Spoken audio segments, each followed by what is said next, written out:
All right, guys, so Project Open, AKA, as I've been calling it recently, the dust magnet.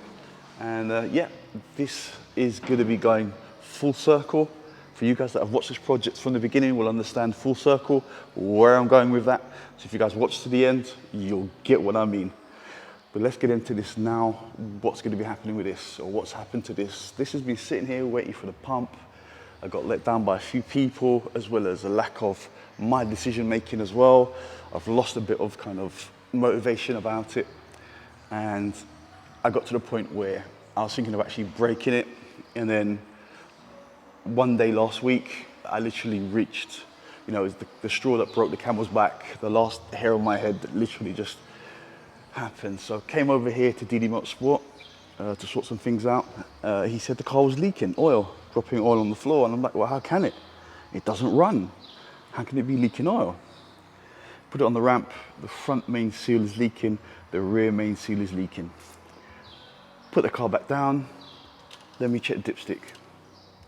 As you can see, look at that, it's way overfilled. It's full of diesel. The diesel has actually now literally contaminated and damaged the seals. Now, there was a good point made that these engines can run silly power, silly amount of diesel, and the diesel does not pass the rings generally on this.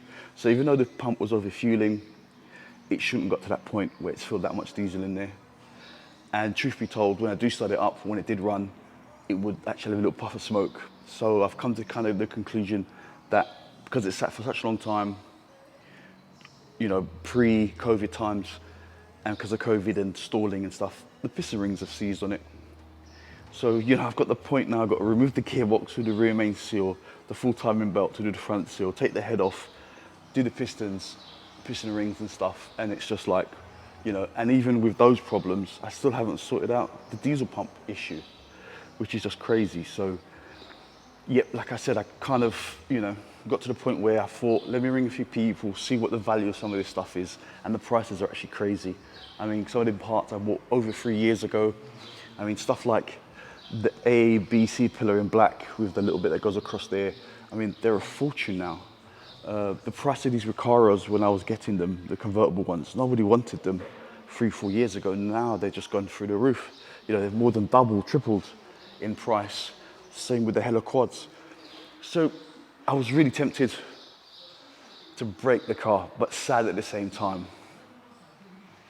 But then I had an idea. And for, like I said at the beginning of the video, for you guys that have watched this project or followed this project from the beginning will know that this project is going to be going full circle, guys.